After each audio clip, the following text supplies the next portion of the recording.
It's bonus season, apparently. It's underway for Wall Street anyway, and big tech companies as well, like Goldman Sachs, JP Morgan Chase, Apple, and Amazon.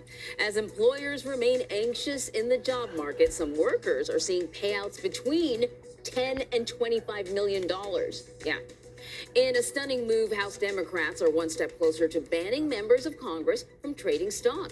House Speaker Nancy Pelosi gave lawmakers the green light to write a bill after months of resistance. They could hold a vote later this year ahead of the November midterms. And cryptocurrency companies are cashing in on the Super Bowl ad blitz. A new crop of marketers, including Crypto.com and FTX Trading, bought spots for this Sunday's game in an effort to reach new customers. So for more on this, let's bring in Money Watch reporter Christopher Brooks. Christopher, thanks for joining us again. You know, these Super Bowl ads are pretty expensive. What are the cryptocurrency companies hoping for? Because these ads are going to reach a very broad market, not necessarily people who are tech savvy.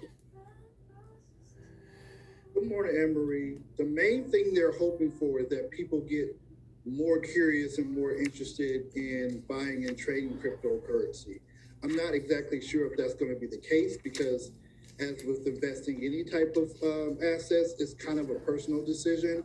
And for a person to just look at a Super Bowl ad and say, oh, all of a sudden I want to buy Bitcoin or I want to buy Ether or Solana, I don't know if that's necessarily going to be the case, but overall, they're hoping to at least intrigue the customer. Yeah, because, you know, the concept of cryptocurrency is still even a little tough for me to understand. And I've actually really dug into it. I can't imagine what a 30-second ad can do in terms of informing people. But speaking of those 30-second ads, just how much are they costing these days? Well, so for this year, a 30-second ad at the Super Bowl is about $6.5 million. But that number is sort of deceptive because that's just the number you pay to get the airtime. But a lot of these companies, crypto and otherwise, are also paying the money to actually produce the ad itself. So there's a separate cost of just producing it, and then the $6.5 million is if you want a 30-second ad. The involvement of cryptocurrency companies, is that helping to inflate the price a little, or is this kind of what we had expected, you know, from year to year in terms of increases? Well, what usually happens with these Super Bowl commercials, Anne-Marie, is you'll see one or two type of companies come in for like a one-hit thing, and either they'll like go completely bust or they'll do fantastic, and you'll see them going on to Super Bowl commercials and year after year after year. We don't really know what's going to happen with the crypto companies this year. A few experts we spoke to said they don't really expect to see this many crypto ads in the Super Bowl next year, but it really just remains to be seen. There's some companies that for some reason they're able to like continue to have ads every year at the Super Bowl, like car commercials and like you always see the Budweiser commercial. Those companies have some staying power, but the experts don't really suspect that crypto companies will be that way. Yeah. Well, hey, look, I'm always entertained by the commercials and the halftime show. You know, for me, it's the commercials and the halftime. XRP Future Millionaire. It's 12:54 a.m. Eastern Standard Time on the East Coast in the United States of America. So I wanted to play that because, as you know, this is the Crypto Bowl. They're calling it the Crypto.com since it's sponsoring the Super Bowl for all intents and purposes. There's going to be an advertising blitz. You're going to see a lot about crypto, and that's why you get a pump tonight or into tomorrow. You better make sure you're taking your profits. And if you're in a position, I'm telling you right now, we're about to collapse. Not today. I mean, we might go down more today, obviously, because we got to get down to this bounce point for tomorrow, or for tomorrow morning. But I seen some comments, and I understand, Paul, that we're going down farther than 72. But on this particular bounce, 68 to 72 looks to be the area where XRP would bounce off of here and be able to make a run up on leading into the Super Bowl. And then it would likely just cut off at the Super Bowl or, you know, halftime leading right after. It's going to be a lot like that Saturday Night Live with the Dogecoin. A lot of hype into it, but this is a little bit different right now. We had a nice big sell-off. And I think if we could get down to this accumulation zone where this left side is, we could fool the market, make a bounce up here, and then have to roll. But guys, it would roll. I mean roll when it got up to the top, up to the top. So the RSI is coming down in the 30. It was way higher earlier in the day. In the daily, we're way up high still, though. That's the problem with Bitcoin. Like, how are we going to make a substantial run if we're already that high in the RSI? You could certainly see something like that. But, I mean, if... Then I seen other people commenting about, oh, 50,000. That's not... 50,000 is if we had a miracle. We're trying to measure the bull flag, though, and I think we could get up if, and there's always the ifs. Well, Tom, why are there so many ifs? Because you don't know until you see the patterns play out. This is me guessing right now. And I did a good job guessing from earlier because it came right down within one level. So we're going to see how this plays out, but I'd be very comfortable at 41,139. Retesting this cup and handle, as we've talked about from a longer time frame.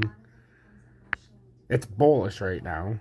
This is a bullish retest if it can hold 41,139 if it drops down. We need one more dump for liquidation purposes. We've already had one.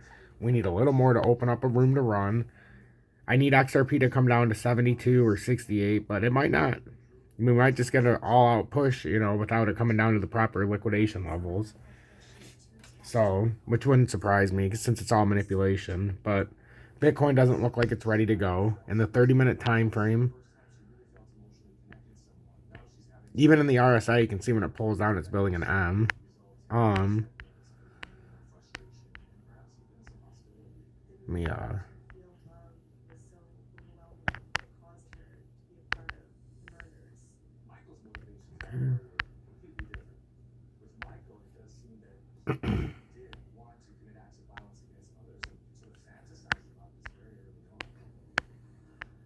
You can see when we first came down on Bitcoin, we tried to come up and we didn't even make it up to the 30 days. So I feel like this in the 30 minutes, a prototypical continuation pattern to the downside. And I think we're coming down to 41,139 at minimum.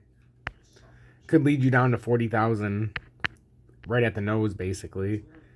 That 39,000 would be in play if we break 41,139. But I think we're working on something to where we're going to have some kind of manipulated pump up here on Super Bowl Sunday. And you want to know what this is about?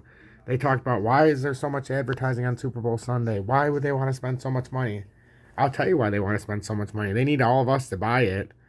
So everybody who's dumping all this junk is going to dump it. And I only call it junk, and I'm going to get hate in the comments. Because at this time in history, we got to go way down. They know that. The institutional investors know that. They didn't become rich for no reason. They know how to play the system. They know how to play the game. They've been doing it a lot longer than we are. Or we have. So, the point here is, is that 75 cents is great. But after they manipulate us in, because they've given us a prototypical, I mean, you couldn't have built this anymore. It's almost like it was manipulated. They're going to give us a prototypical, maybe it might only come up to here, right? But maybe up to there, and then, catch my drift here. It's not just going to stop here. If it gives us that big of a run, it's going to come down here somewhere eventually and end, and maybe even farther. Because my forecast in the future is XRP to be way, XRP is going to be way down eventually. Not anytime soon, but we're going to have to complete. We got to finish these patterns, guys. And everybody who keeps talking about the decoupling, are we decoupled? How can we be decoupled if we haven't gone down to where we started? The next time you think about if we're decoupled, ask yourself two questions. Where was Bitcoin's price when we started going up? When we coupled the XRP? Where was XRP's price when we coupled the Bitcoin? Well, I'm glad you asked. A very wise audience asked me that question. XRP was at 12 cents. Bitcoin was at like 8,500. So, we got a lot of work to do, ladies and gentlemen, if we're going to talk about decoupling. But I can tell you this much. If XRP does do this, what I'm seeing right now, I've seen this a million times. If this slides out to the side and is a continuation, it's going to do that. If it bounces and hits that. In any of these ranges right here, if it bounces off one of these two, it's going to bounce up. And then you're going to have a gigantic kick down. XRP Future Millionaire. Consider what I'm saying. Hit that like button. join Tom's Army, $9.99 a month if you want to get a little bit extra help. Join a loving community. Not just a loving community, but a community that we talk. We're here all the time. If you can't find anybody else to talk to, somebody you can trust, or if you just need help on crypto and you want to know when the time's right to buy, one giant case study right here, ladies and gentlemen. 197 people in the Telegram.